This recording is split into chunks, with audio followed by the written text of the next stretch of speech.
Writing ठीक उसी तरह होती है जिस तरह सब्जी के ऊपर डला हुआ हरा धनिया। अगर कंटेंट अच्छा भी हो लेकिन हैंडराइटिंग खराब हो तो कॉपी चेक करने वाले का सारा मूड खराब हो जाता है। क्या कभी आपके साथ भी ऐसा हुआ है कि एग्जाम में बहुत अच्छा लिखने के बावजूद आपके नंबर कम आते हो? तो हो सकता है कि ऐसा आपकी गंदी हैंडराइटिंग की वजह से होता हो। एक रिसर्च में पता चला है कि जिन लोगों की हैंडराइटिंग अच्छी होती है उनका दिमाग काफी शांत और कूल होता है। इतना ही नहीं, वो लोग काफी इंटेलिजेंट भी होते हैं।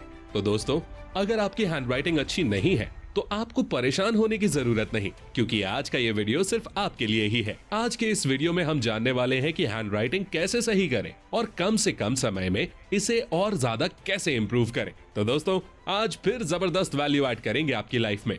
So let's begin.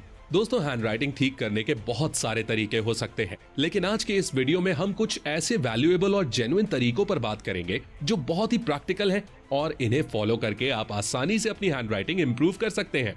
हैंडराइटिंग से रिलेटेड हमने बहुत सारे एग्जामिनर और कॉपी चेक करने वाले टीचर्स से बात की, और कॉपी चेक करने वाले कई टीचर्स से बात करने के बाद ये पता चला है कि जब भी वो लोग बच्चों की कॉपीज चेक करते हैं तो पहले पेज का इंप्रेशन सबसे खास होता है। कई टीचर्स ने तो यहाँ तक बोल दिया कि जब वो लोग बच्चों की कॉपी चेक करते हैं और कॉपी में बहुत गंदी हैंडराइटिंग होती है तो उन लोगों के दिमाग में पहला ख्याल यही आता है कि जरूर स्टूडेंट को कुछ आता जाता नहीं है। वहीं अगर हैंडराइटिंग बहुत अच्छी होती है तो टीचर के दिमाग में पॉजिटिव इंप्रेशन पड़ता है और इसका सीधा बेनिफिट बच्चों को मिलता है, क्योंकि टीचर पॉजिटिव तरीके से कॉपी चेक करता है और छोटी मोटी गलतियों को इग्नोर कर देता है। इसीलिए बच्चों के मार्क्स काफी अच्छे आ जाते हैं। तो दोस्तों, अगर आपकी हैंडराइटिंग काफी अच्छी है तो आप बहुत लकी हैं, लेकिन अगर आपकी हैंडराइटिंग अच्छी नहीं है तो टेंशन लेने का नहीं, आखिर हम किस दिन काम आएंगे। तो आइए अब हम जानते हैं कि हैंडराइटिंग कैसे सुधारें। Tip number 8। सबसे पहले हमें लिखते टाइम अपने बैठने के तरीके को सुधारना है, क्योंकि अगर हम सही पोजीशन में बैठकर नहीं लिखते हैं तो इससे हमारे लिखने पर इफेक्ट पड़ता है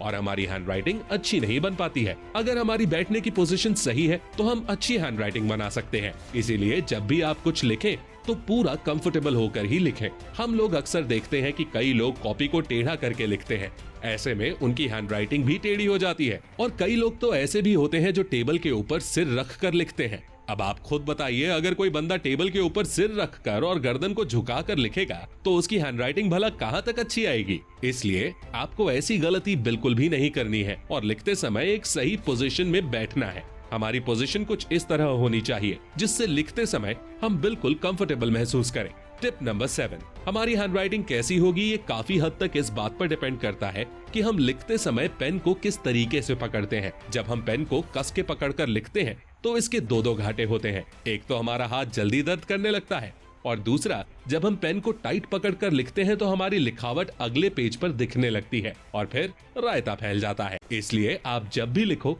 तो अपने पेन को बहुत ही कंफर्टेबल तरीके से पकड़ो ताकि इस पेज की राइटिंग अगले पेज पर ना दिखाई दे। Tip number 6। आपने अक्सर सुना होगा कि किसी काम को जल्दी में नहीं करना चाहिए। ठीक उसी तरह दोस्तों, जब हम स्पीड में लिखते हैं तो हमारी हैंडराइटिंग बहुत ही गंदी दिखाई देती है और किसी को समझ में नहीं आती है। इसीलिए हमें हमेशा धीरे धीरे लिखना चाहिए ताकि हमारी हैंडराइटिंग अच्छी दिखे और दूसरों को समझ में भी आए। एक बार जब आपकी हैंडराइटिंग काफी अच्छी आने लगे तो आप धीरे धीरे स्पीड बढ़ा सकते हैं। Tip number 5। इस टिप के बारे में शायद ही आपने पहले कभी सुना हो। दरअसल जब हम लिखते हैं तो हम केवल अपने पंजों का ही यूज करते हैं, जिससे हमारे हाथों में जल्दी दर्द होने लगता है और हमारी हैंडराइटिंग अच्छी नहीं बन पाती है। तो अब हमें ऐसा नहीं करना है। अब हमें लिखते टाइम अपने पूरे हाथ को मूव करते हुए लिखना है, जिससे कि हमारे हाथ में दर्द भी नहीं होगा और हम साफ साफ और देर तक लिख भी पाएंगे। इसे ट्राई करके देखिए, आपको जबरदस्त फायदा होगा। Tip number 4। हम अगले पॉइंट पर बात करें उससे पहले मैं आपसे एक सवाल पूछना चाहता हूँ। इमेजिन कीजिए किसी कमरे के अंदर बहुत सारी बॉल्स डली हुई हैं, जो इधर उधर बिखरी हुई हैं। वहीं दूसरी तरफ बगल वाले कमरे में बहुत सारी बॉल्स हैं जो बिल्कुल लाइन से रखी हुई हैं। अब आप खुद सोचिए, दोनों में से कौन सा कमरा देखने में अच्छा लगेगा? ऑफ कोर्स, जिस कमरे में बॉल्स को अच्छी तरह से सेट किया गया है वो कमरा देखने में ज्यादा अच्छा लगेगा। इसी तरह हमारी राइटिंग में भी होता है। अगर हम लिखते समय वर्ड्स के बीच एक जैसे गैप नहीं रखेंगे तो हमारी हैंडराइटिंग देखने में अच्छी नहीं लगेगी। लिखते टाइम हमें शब्दों के बीच में गैप देना है और कोशिश करनी है कि सभी शब्दों के बीच में समान गैप हो, जिससे हमारी हैंडराइटिंग साफ और अट्रैक्टिव दिखाई देगी। कई बार क्या होता है ना कि हम शब्दों के बीच बहुत कम गैप रखते हैं या फिर बहुत ज्यादा गैप रखते हैं, जिससे हैंडराइटिंग उतनी अट्रैक्टिव नहीं लगती। वहीं अगर हम सभी शब्दों के बीच एक निश्चित गैप रखेंगे तो हमारी हैंडराइटिंग काफी अट्रैक्टिव लगेगी। Tip number 3। दोस्तों, जिस तरह साफ पानी में सब कुछ साफ साफ दिखाई देता है, ठीक उसी तरह राइटिंग में भी होता है। अगर हमारा पेज बिल्कुल साफ साफ होगा तो राइटिंग भी साफ साफ दिखाई देगी। वहीं अगर हमारा पेज गंदा होगा तो फिर कितना भी अच्छा लिख लो वो मजा नहीं आएगा।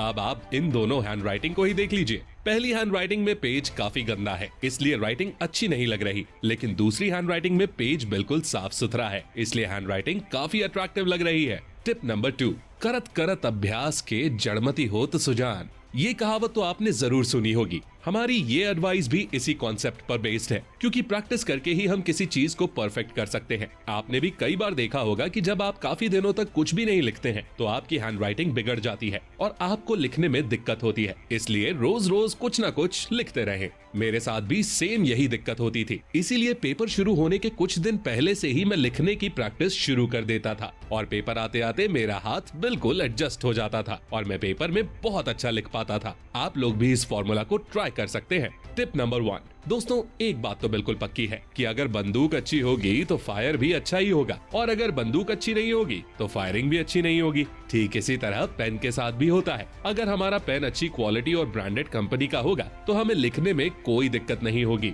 वहीं अगर हम कोई सस्ता या घटिया पेन यूज करेंगे तो फिर हैंडराइटिंग खराब होना तो बनता है। इसीलिए लिखते समय, खासकर पेपर में लिखते समय, हमेशा अच्छी क्वालिटी के पेन को यूज करना चाहिए। और कई बार ऐसा भी होता है कि अलग अलग लोगों की अलग अलग चॉइसेस होती हैं। जैसे कुछ लोगों को मोटे पेन से लिखना पसंद होता है, वहीं कुछ लोगों को पतले पेन से लिखना पसंद होता है। इसीलिए आप जिस तरह के पेन से लिखने में कंफर्टेबल हो, हमेशा उसी पेन का यूज करें। फिर देखिए क्या गजब की राइटिंग आती है। अभी तक हमने वीडियो में जो कुछ भी सीखा, अगर उसे अप्लाई करना हो तो हम पेन चूज करने से शुरुआत कर सकते हैं। सबसे पहले अपना मनपसंद पेन चूज कर लो और फिर लिखने के लिए एक साफ सुथरा पेज खरीद लो।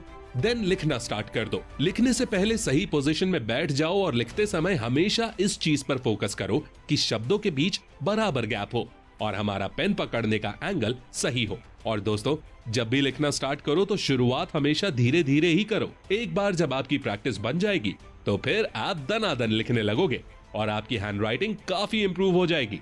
और दोस्तों, जाते जाते आपको एक बात बताना तो भूल ही गया। कई बार क्या होता है कि बहुत सारे स्टूडेंट अच्छा लिखते हैं और उनकी हैंडराइटिंग भी काफी अच्छी होती है, लेकिन पेन से निकलने वाली हल्की हल्की स्याही पेज पर लगती रहती है और पूरे पेज पर डॉट डॉट बन जाते हैं, जिससे हैंडराइटिंग काफी बिगड़ जाती है। इसीलिए पेपर में लिखते समय हमेशा एक छोटा सा कपड़ा या रुमाल का टुकड़ा अपने पास रखें और समय समय पर पेन की निब को साफ करते रहें। दोस्तों, इस वीडियो की मदद से हमने आपकी लाइफ में अच्छी हैंडराइटिंग नाम की एक बहुत ही वैल्यूएबल चीज ऐड की है और बदले में हमें आपसे ज्यादा कुछ नहीं, बस एक लाइक चाहिए। इतना तो बनता ही है। दोस्तों, हमारे साथ अंत तक बने रहने के लिए बहुत बहुत शुक्रिया। अगर आपको हमारा ये वीडियो पसंद आया है तो कमेंट में जरूर बताएं और साथ ही इस वीडियो को लाइक और शेयर जरूर करें। साथ ही ऐसी और वीडियोस देखने के लिए हमारे चैनल को सब्सक्राइब करें और बगल में बने बेल आइकन पर भी क्लिक करें, जिससे हमारे आने वाले वीडियोस को भी आप देख सकें। लिखने की प्रैक्टिस करते रहिए। मिलते हैं अगले वीडियो में। Take care, love you all.